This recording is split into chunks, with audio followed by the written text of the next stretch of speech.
So thank you everyone for joining us. This is a monumental wellness hour for me right now.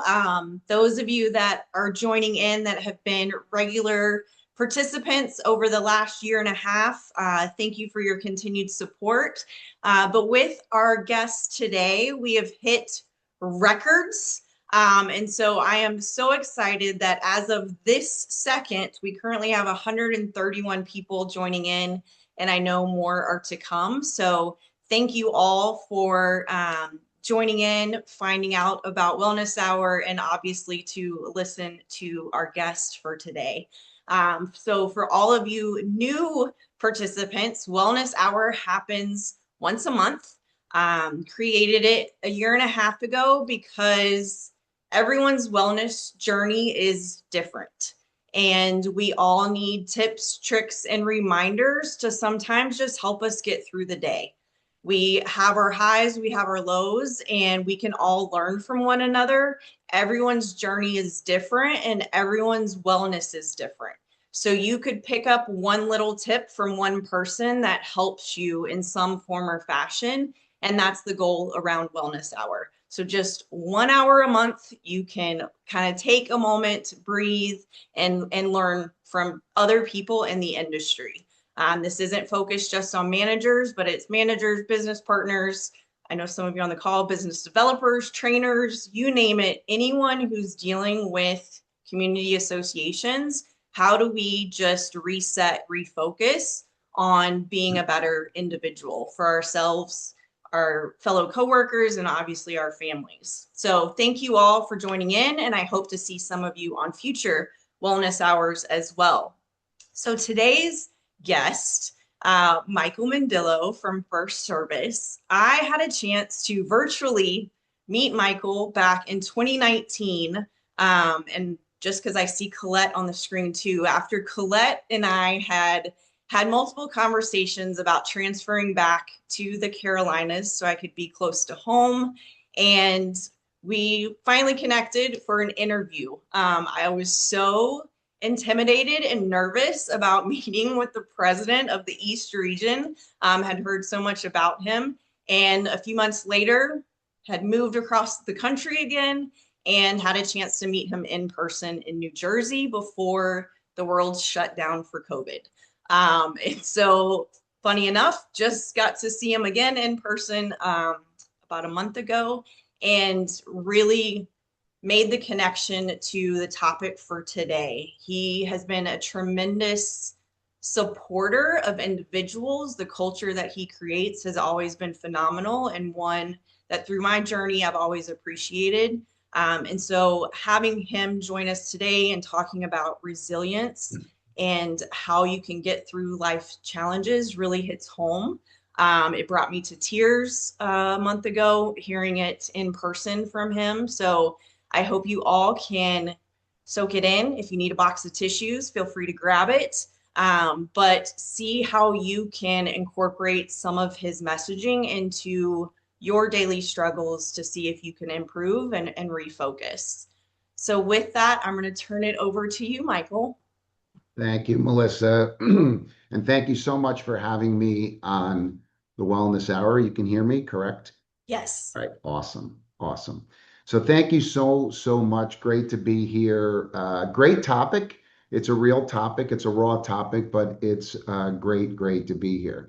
Congratulations to all of you for doing one of the most difficult things that people tend not to put a lot of effort around, which is showing up.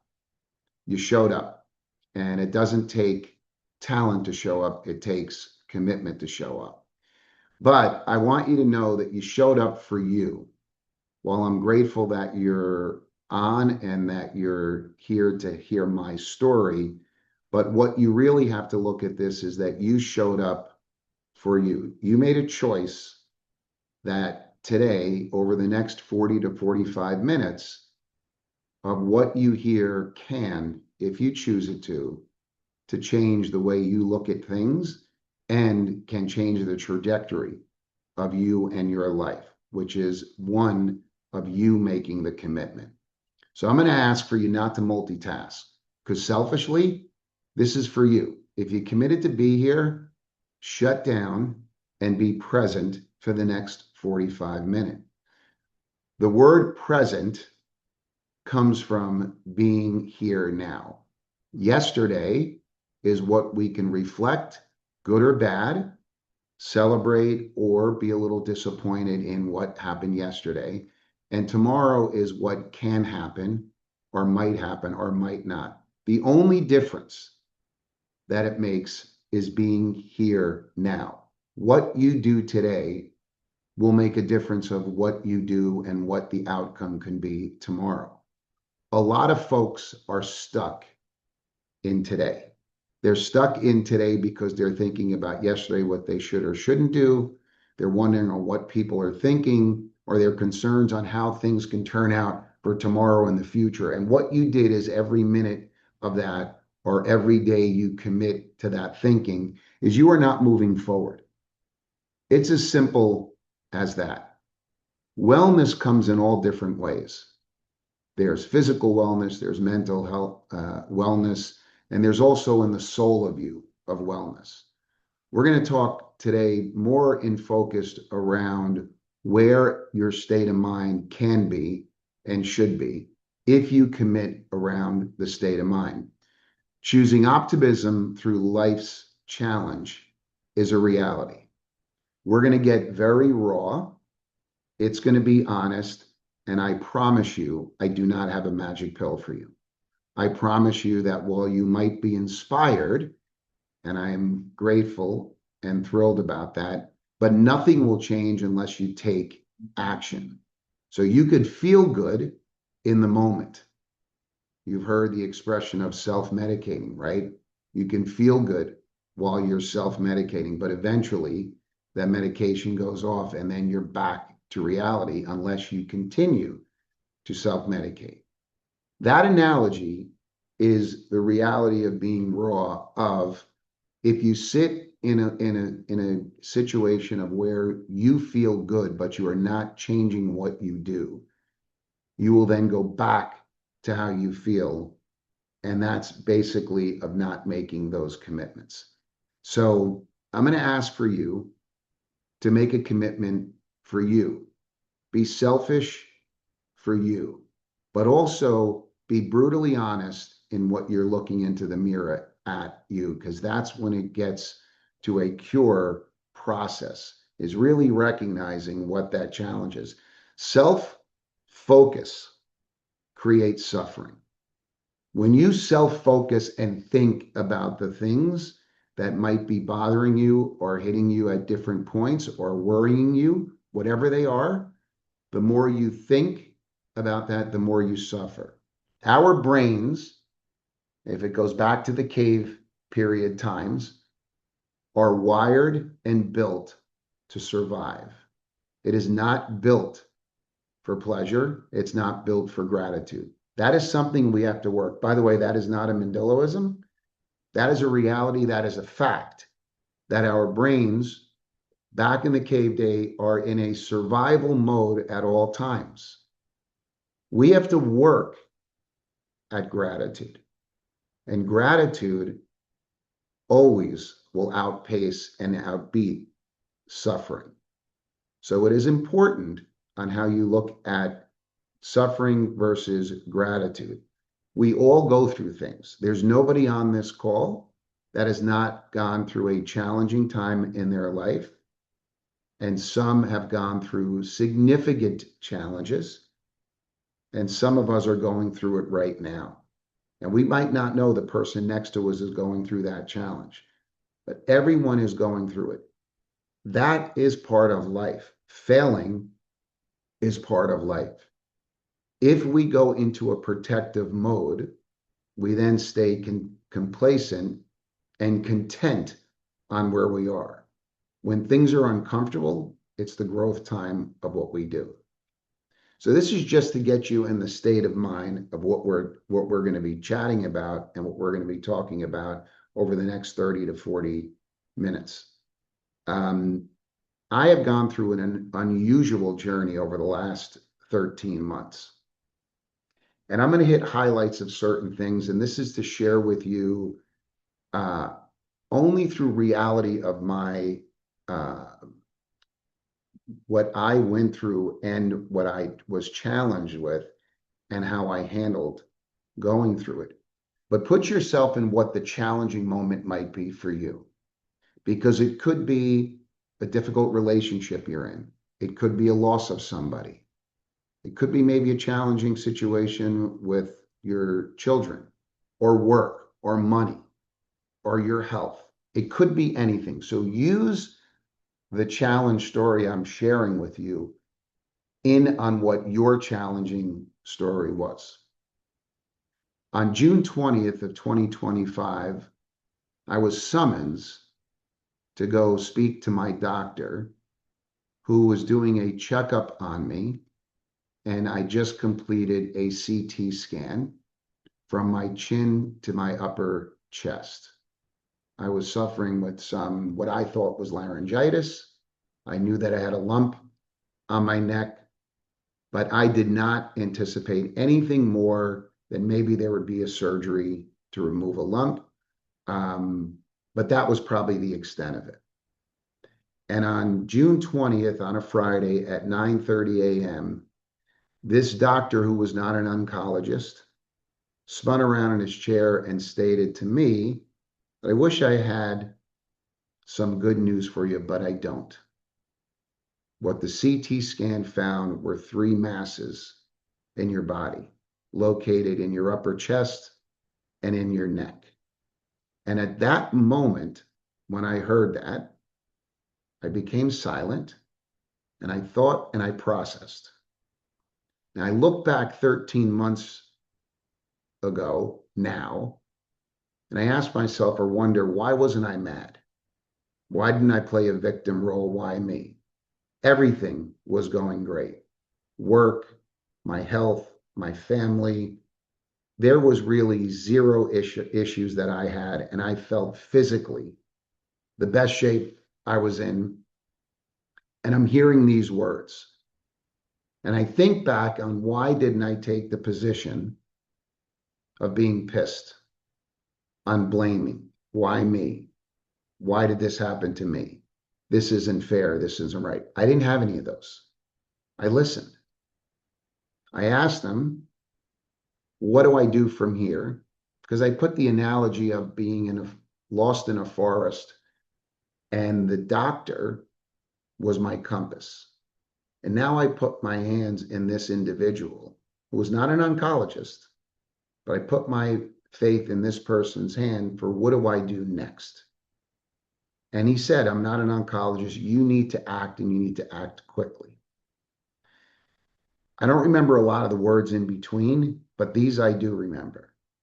He said, this is lymphoma cancer, and lymphoma is highly curable and highly treatable. And that's all I focused in on, the words highly curable and highly treatable. I don't remember a lot of what he said from there, except I was quiet and I listened.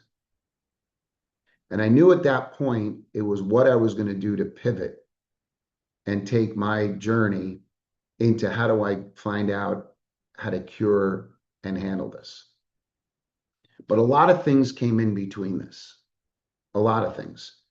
One was I was there with my wife and I was concerned about how she was reacting to it.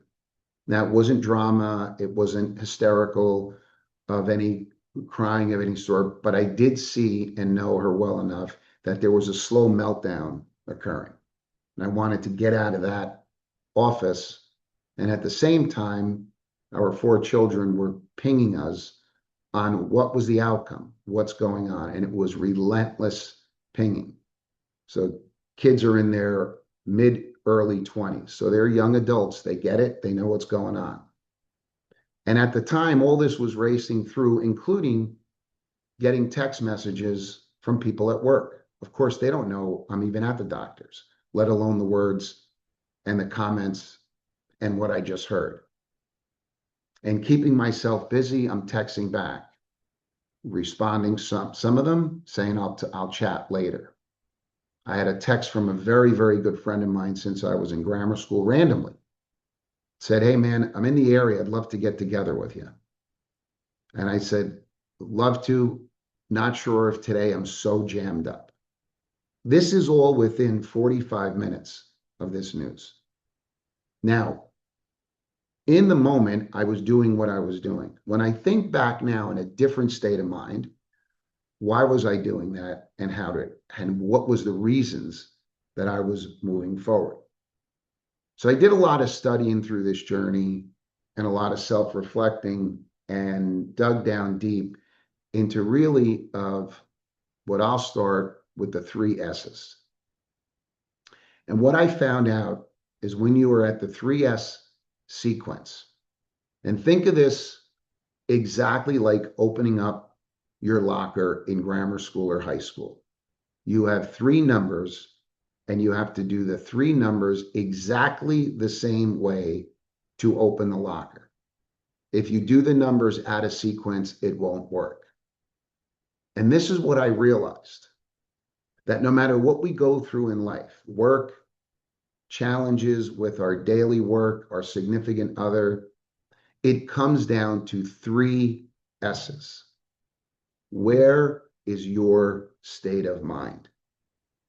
And in the moment, I realized when I think back, I was in a winning state of mind.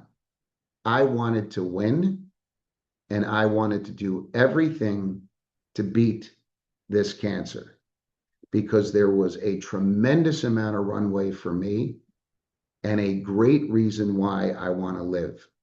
From what I broke down into the four F's. The four F's were family, faith, friends, and first service. These were the four F's that stood behind me unconditionally through my career, through my life, and then through this journey. But the state of mind had to be I was not going to waver at any moment in this. And feeling that way was important because when we got home after about an hour or two of driving around, we had to have the conversation with four young adult children who were waiting to hear what went on. And I was incredibly strong going into this. I said, I'm going to take it. I will have that conversation. I feel great. We're going to tackle this. Whatever it brings, we are going to handle every piece of this journey. I got this. And I was. I didn't shed one tear. I wasn't pissed off. I wasn't angry. I didn't play victim. I walked into that house very high and proud. And then when I had those conversations with each one of my children at different times, what I wasn't expecting was when I looked into these young adults' eyes, sharing what was in front of us, I saw them go back to when they were 3 to 5 years old. And I saw scared kids at this time. And that I wasn't ready for. I wasn't ready for that. And in that moment, it became reality to me, is that you're in this and you've got two choices. You sit back and retreat, or you dig in and move forward. Because everything around you, life was going to move without me or with me. And I chose that it needed to move with me. And at that point on, I made a commitment. And I said to the family, we're not telling anybody until the six of us are locked in. Until we locked in that we know without a doubt, we got this. There's no question that we have this. And whatever comes at us, we are going to tackle it with grace, with pride, and with dignity. And we're going to move forward and be happy. I had a business trip scheduled for a partners meeting that Monday. This was Friday. I went to that business trip because I felt it was the right thing to do for my mind because I was healthy as much as what I heard. And inside I wasn't. I had a healthy mind and I physically was good. I said, I am going because until I know what I have to do, go through all the doctors and then the actual cure for this, I am not sitting around. That same night, I took the family out. We went out. We went out to dinner, drinks, And this was my state of mind. See, and then I was preparing on what is the story I want to tell. And I wanted to control the narratives. I was very thoughtful. I thought through exactly how I wanted to control the narratives. I didn't want this go out in an email. I didn't want someone else telling my story. I wanted to tell the story. I wanted to tell it, and I wanted to show people I was strong and that I was going to get through this. And that's what I did. I waited almost 2 months to when I let the story out, but I did it on my terms. I realized exactly at that point what I had, the exact type of cancer, and what the treatments were going to be. And that was the story I told and I believed in. And that is the second sequence of the S's. It is your state of mind. It is the story you choose to tell. The strategy was in the hands of the doctors. That was when they told me that you have stage 2 non-Hodgkin's lymphoma cancer, and it's B cell, but I unfortunately was hit with double hit B cell. Only 5% of patients that have this get the double hit, which basically means in layman's term, it sucks. It's a fast moving cancer. Didn't expect that. That came August 6th. What I said was, let's double down. I said, how did I get this? Why did I get this? And there's no scientific facts right now of how people get lymphoma cancer. It is a random kind of cancer. Your lymph nodes are dormant or they're not. And you want to know something? I didn't hesitate. I went back to the doctor and I said, I get it. I'm a random guy. I'm not special. This could happen to anybody, and it spun on my number. And at that point, I had to realize was what is our strategy now? And I had to go through 600 hours of chemo. 6 rounds were at 98 hours straight, 24/7. It never stopped pumping for 98 hours. That was the strategy. I didn't waver. There was no negotiation. I was the only guy that looked forward to when I had to go on chemo because I knew every day closer getting on it was one day closer of being healed. That was my state of mind. It was my choice. And what I realized when I went through this was that I couldn't control the folks that spoke to me, emailed me, sent beautiful notes to my home, to the office, and the majority of them were unbelievably warm and embracing. And if anyone is second guessing how bad the world is, and you get sucked into whatever news you listen to or whatever people are telling you on social media, there is a lot of good out there. You have to look for this. If you look for bad, bad will follow. Bad will come. If you look for good, there is good out there. Those are the choices. The sequences of this are incredibly important. Your state of mind is where it starts. Your wellness and your health starts with where do you sit in your state of mind. I have to assume most of you, if not all of you, have flown on an airplane before. I have flown hundreds and hundreds of times. And the flight attendant, or they're now automated, it is the same thing every time before we take off. They are going through rules, the rules of what you have to go through when you fly. And one of them is when they talk about if there is danger, a mask will drop. And what do they say? Put the oxygen mask on yourself first, then help the person to your left and right. Now think of this. We have all been on planes. We've heard this many, many times. Wellness is about helping yourself first. You hear expressions, and many, many people say, I'll take care of you if you take care of me. I have to tell you, I don't buy it. Here's what I believe. I'll take care of me so I can help you. And all I ask is you take care of you so you can help me. So many people look for reasons why things are happening. Things will happen in life. They're just inevitable. If you look at patterns and behavior, all of our answers are in front of us, and they've been in front of us before we even were born. Patterns and behaviors drive everything. We know if you live in an area where the winter is cold, you know that spring is coming. And roughly, you know it's after a couple of months. And you know what to expect at spring. And after spring, if you live in the, I'll call the Northeast area, you know summer is coming. It'll get warm. And in some days or some weeks, it gets brutally hot. And then you know fall's coming. That is understanding a pattern. Life has patterns to it.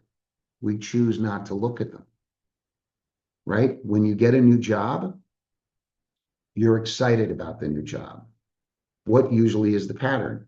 After you get over the excitement, there's a little fear. Well, I hope I do well. I don't know the company. I hope I meet nice people. Will I learn what I need to learn, the company's culture? And then you go through, I'll call that the winter, right? Spring is always a great time. That's when you got the job. You're in a mental spring mode. Then you get into the winter of like, oh God, am I getting this? Do they think I'm doing right? Are the people as nice as I thought? Will this work out? And then it gets tougher because summer, when it gets warm, gets a little tougher. You bear down through these different types of patterns. But one thing you've all proved by being on today is you've gotten through whatever your hurdles have been in the past, which means you have the ability to get through whatever the challenges are today and moving forward. They're not easy. Here's what I call the U theory. When you think of the U theory, it starts off at the top of the U. If we can get Anthony to the presentation of the U, please, on the screen. Thank you. Okay, so the U represents you. This is the uninformed optimism.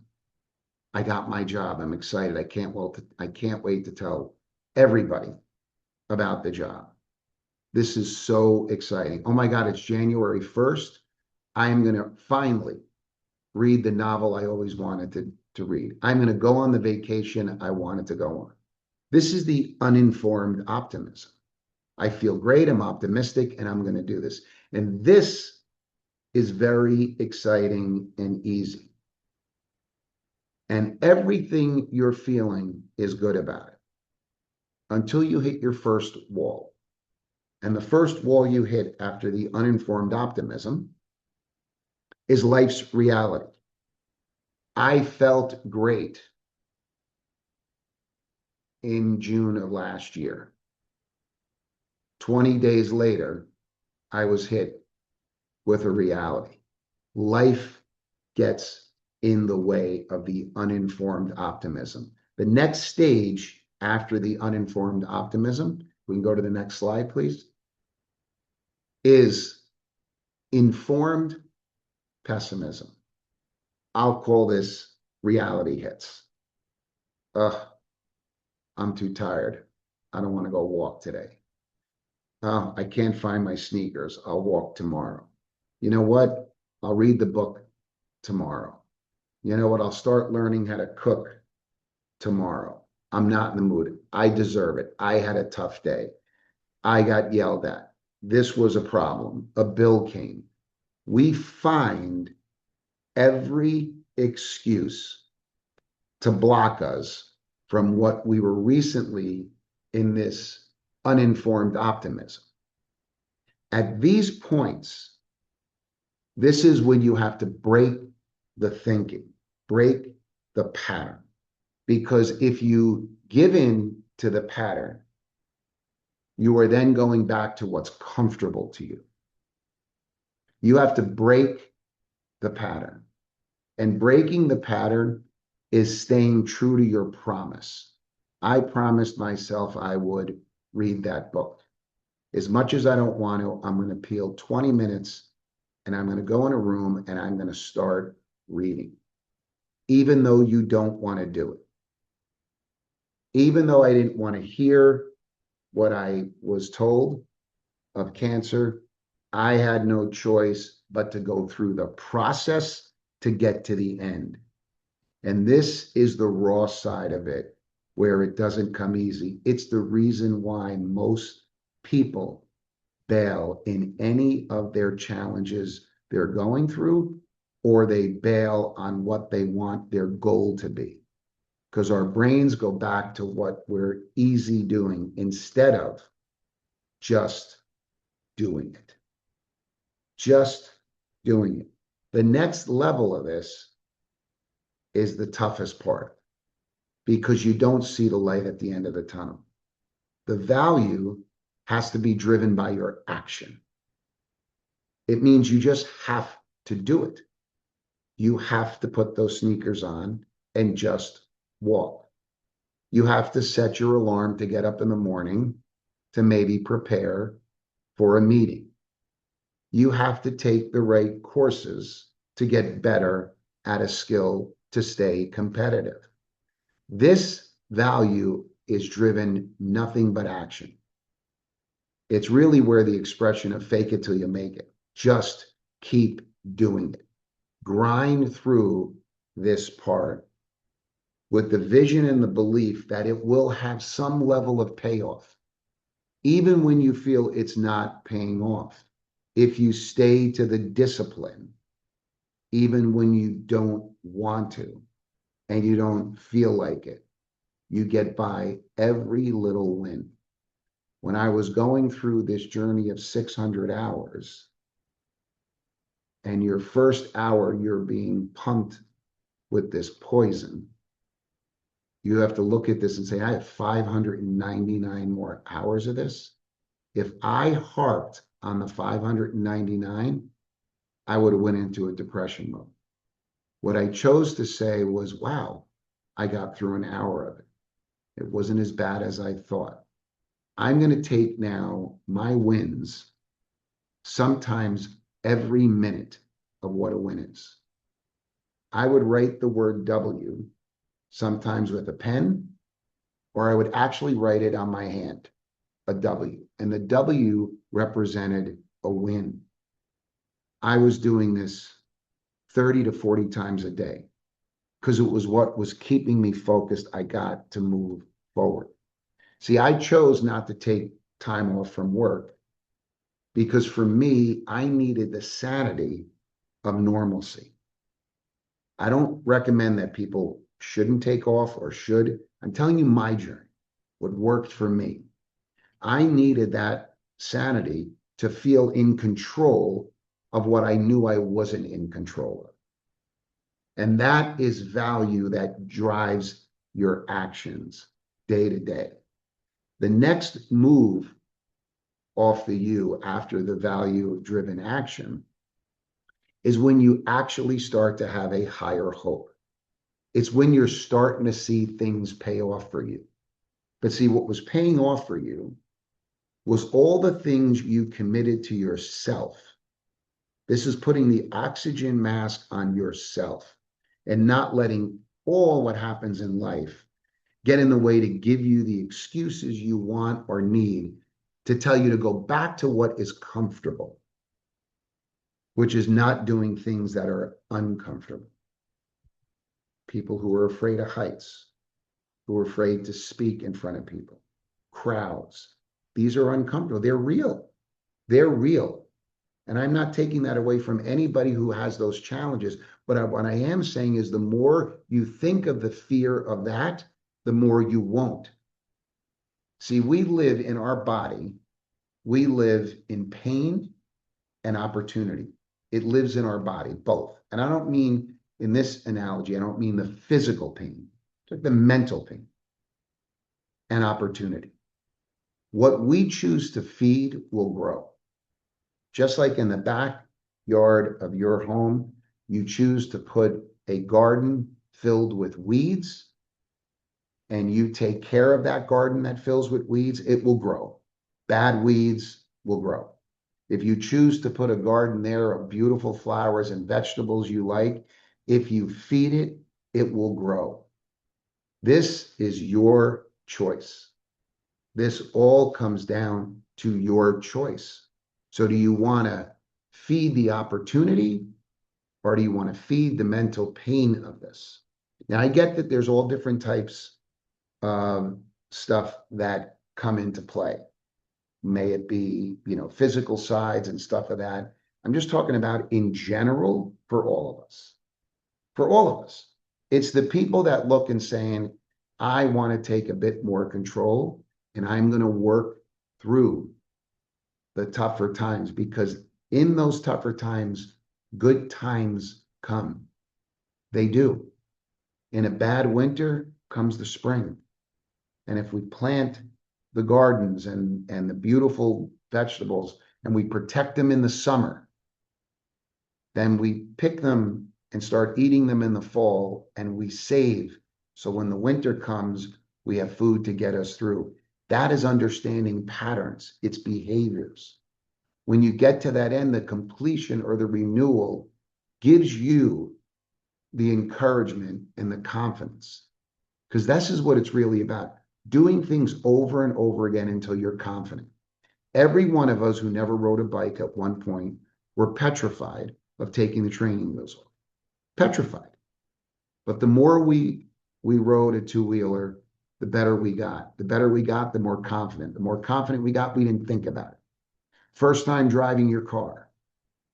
First time going into high school. First time leaving high school and going into college, if you went on your first job. Every one of these have the same pattern. There is a part where it's uncomfortable and you're fearful and you're not sure of yourself until you do it over and over. So for you managers that are out there, your first open meeting, I guarantee you, was not the way you feel after doing it 3 years. And if you've done it 5 or 7, it's like going to the market and grabbing a gallon of milk. You know exactly what you're walking into. These are understanding life's patterns.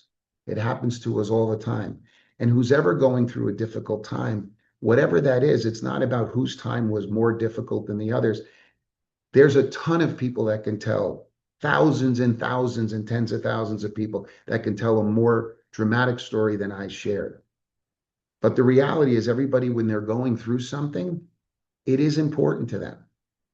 But there is a way to get through this if you stay true to the discipline.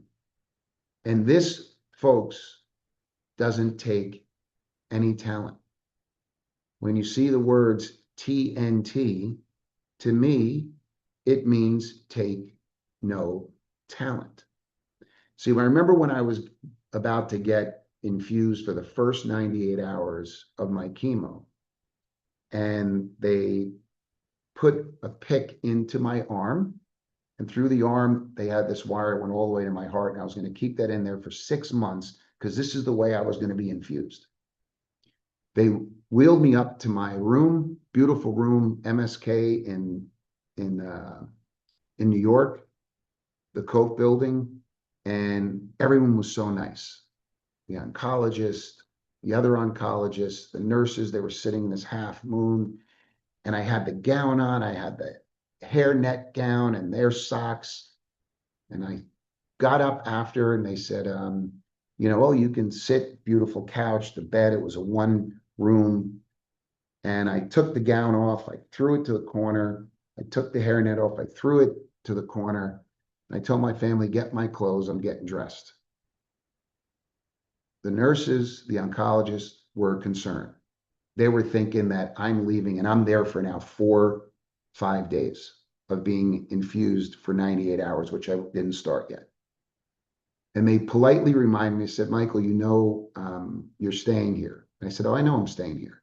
I'm fine with it. But I said, but that gown is for people who are sick. I'm not sick. I put my clothes on. I put my belt on. I put my socks on. And then I started putting my shoes on. They stopped me again and said, you know, you can't leave here.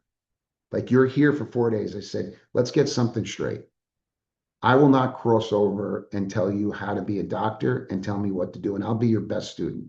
Don't you tell me how to be Michael Mendillo. I said, this is the way I'm going to roll, and you better get used to it. They glanced over at my family. They looked back and they said, we live with them. Trust me, this is the way the guy rolls. This is what you're going to deal with. And from my perspective, that was my choice. That was my choice. I didn't want to get in that bed until I was going to bed. So during the day, I was sitting on the couch, walking around, meeting everybody. I bought people on the floor dinner. I figured I'm taking this whole joint over. I didn't care. My attitude with this was I have to go through this, but I am still going to be me to who I am.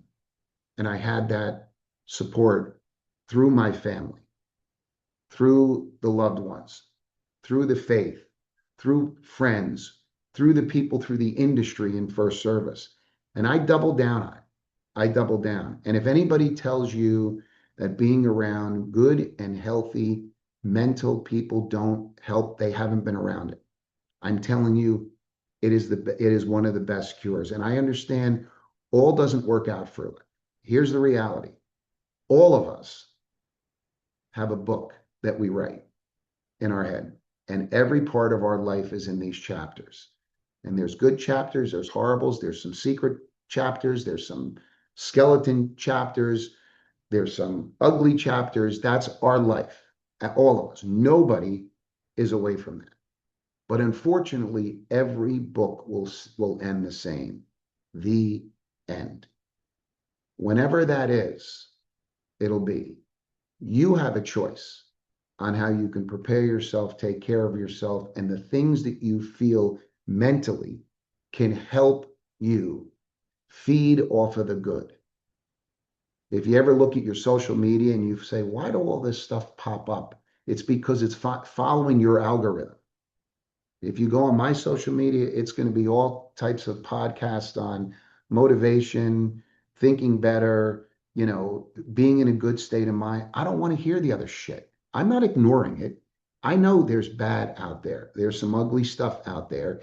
And I totally, totally buy into that. You can't ignore it. You have to face it on one. Please don't think I'm living in a fantasy land. But I am going to choose on how much time I spend on the stuff that I can't control. And I'm going to try to do my best to spend time on what I can.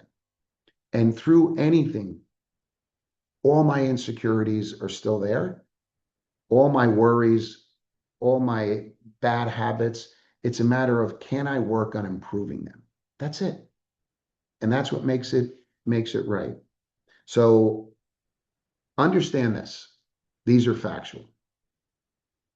When you worry about things, and these are scientific facts, when you worry about things, 100% what an average person worries about, 85% of it never, ever occurs. What we worry about, 85% never occurs. And the 15 remaining, 12 doesn't occur as bad as you think. And the 3% does, which means this, if I play the odds, stop wasting bullshit time worrying about stuff that will happen when it happens and it won't when it won't. Time is important. It's precious. Take those times and you make a difference with this because that's really what it's all about. You put the oxygen mask on your face first. Believe or leave. Start now. And with that, I say thank you very much for your time and for all the blessings and the love that you sent through this past year. And I am 100% cure of cancer. I just had my PET scan again in June, and there's not one trace of it at all. I feel great. I am very, very blessed and humble, and I am very grateful. Take life in your own hands. It's yours. So with that, Melissa, thank you very much for the time. Thank you very much, Michael. So if anyone has a question that they want to ask, because it was a lot of very mind-opening topics, and sometimes it takes a while for it to set in. So if you have a question, feel free to drop it in the chat and we will try and take some of those. Michael, I have two questions for Sure. you. Knowing what you do go through with a journey and the challenges, and it's always easier to reflect back. So the first question is there anything that you would have changed once you got the diagnosis, any of the steps along the way? Would you have changed any of your actions or responses to anything? Um, that's a tough one. So I catch a lot of shit with this at home. So I'm going to unfortunately give you the same answer I give them. I'm a very realist person, and logic plays a big part. And I look back and say, I can't go back in time. And I think what the decisions I made, even on ones that I could have done better or could have handled situations better, it was the journey that was chosen at the time. I think what's most important for people is when you hear anything that might rattle you, it could be, you know, you're in trouble at work, or your child is sad, or whatever it could be. Literally, you do have to take yourself out of the moment and calm yourself down, because all great decisions are made when we are in a more practical thinking and logical mode. It doesn't mean it's going to turn out the best, but you have a better and a higher probability. Emotional deals that are made in life, buying a car, making a decision, I'm moving, this is bad, up, where it's not working out. And every emotional decision that is made has a very high probability of not working. But you can control that emotion. I'm not saying it's easy. This is not easy. That's why they call it hard work. You actually have to work at it, and it's freaking hard. But that is where, if you can get in a state of mind and calm yourself down, breathing is a big thing. Taking big breathing, holding in and letting out, changing the environment, get up, move away from where you were standing thinking about this. Walk, go outside, change the pattern, because that's what these are. These are patterns of our thinking that shift when we change. So that's my Perfect. thought. Uh, so with having four kids, different personalities, different emotion, emotional levels, um, was there one that you felt easier to tell, or was there versus one that maybe you were more concerned about having that conversation with? Um, so I think all four, in my opinion, are very sensitive, but they have different guards up of protecting the sensitivity. So I think with the ones, because I did do them separately because it just worked out that way, it was playing to the personality and the behavior of each of them. But I did know that the more I believed in this, the more that my family saw me doing the normal things. Like that night we went out and it wasn't somber. We partied. That was legitimately what the next day I went and worked out. The next day I went and worked out. The following day I was on a plane going to business. Like the more I was doing the normal things, the more they started to realize that while this is going to be a scary journey, and there was no, predictability of the outcome, it was how we were going to handle it as a family. And it's a little bit of your actions then gravitated to where they started adapting that kind of mindset, and everything started to shift in that. And it took about a month before we told like family, because I wanted everyone locked in. This is the way we were going to roll, and I wanted to make sure they were doing it on their terms with it. So, couple of questions in the chat that we have. Ray would like to know if you had a dark moment that made you doubt yourself, and if so, how did you get back on track? Um, yeah, there was, so this is, I share this very, very little with people, but Ray's put me on the spot. I have to come out on this. So what I tried to do at night, because I'm on my phone and social media, is to avoid digging into what's the outcome of this. Like I really was great and disciplined around stay off social media about what type of cancer I had. But I did a handful of times, and I think it was like three, where I would get an AI and dig into this. And I was a little confused because sometimes it would talk about, life expectancy of like how long. And I started feeling it kind of make me waffle a little bit. And I didn't like do anything physical to get out of the area to change the pattern. I switched from my social media to there was a video I found of people ringing the bell when cancer was beaten. And it was a really great motivating song. And I would dig into that watching it. And a lot of times I would cry, not of being afraid. Like I really legitimately not trying to be a tough guy. I was never afraid. I was overwhelmed by the love of people, starting with my family and the support. So those were the things. And I would, again, I'm not trying to go deep, but I'm a big believer in manifesting too. So I would start to like a little bit of my own style of meditating and manifesting at night. And that helped me on those dark times because it did happen at times, but I do have to say this, I never had a fear of this.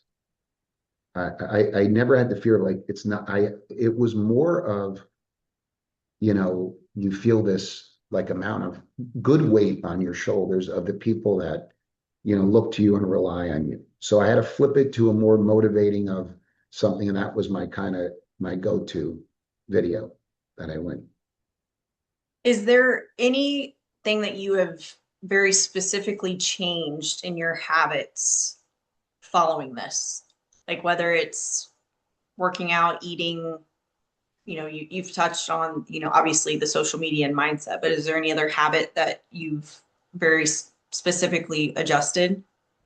So the I'll say that the eating and the working out, I was, thank God I was already kind of doing that where prior of ever having this. So it wasn't like, oh no, I gotta step up here or step down there or do whatever. What I did realize was how much time I chose to waste on things that really didn't matter. And this was not like, because some people said, like, don't you just appreciate life more and you go outside and a beautiful day like today and you look at stuff. And I said, no, I actually kind of lived my life like that. I always believe live every night like it's New Year's Eve and every day like it's New Year's Day kind of thing. And not that I don't have bad days and stuff like that. But what really was more the aha moment was what I accomplished over the 6 months of that journey. Um, with things that I had to put a little bit of on the side because I had to address, you're taking 20 pills a day, you're going to MSK twice a week, you're getting pumped with this chemo, they're putting needles all in you. Like you have obviously things that you normally would do, you can't because you got to deal with this. But I didn't feel I neglected anything. And the results of certain things, metrics, became very strong and powerful, which the aha moment was, man, we bullshit ourselves. There's a lot of wasted time in our lives that we can do and be just more productive with, whatever that is. sleep better, learn how to play the guitar, learn another language, be with your loved ones, to tell people, what you feel, do something like whatever it is. I was blown away because I would have thought I was 90% effective with my time effectiveness. I literally would have said 90% I'm effective. I probably now, a year and a month later, I'm telling you that I probably was 60% at best. Like literally that number. That's like a big aha moment. So now I'm just very conscientious and purposeful, and I am, with the right intent to do, and also about just wanting to pay forward a lot more than I Great. did. So I'm doubling down on that, of just the empathy of people and stuff of that nature. Perfect. Well, we are at the end of the hour, so thank you again for sharing your story and the mindset. I hope everyone that joined us today took something, one thing from it, hopefully multiple, but at least one thing away from it. And if you have colleagues and friends or family members who weren't able to join us today, it will be available on YouTube. And so look for that over the next week. There will also be a recap sent out. So if you would like to sign up for the emails, please feel free to do so. I just dropped it in the chat. And next month, we have Lori Poole and David Graff, who are attorneys in the industry, CCAL fellows, and they are going to bring the legal perspective of what attorneys go through from a wellness journey and what they've learned through their experience. So hope to see you next month as well. But thank you all. Hope you have a wonderful rest of your Wednesday and enjoy it. Thank you, everyone.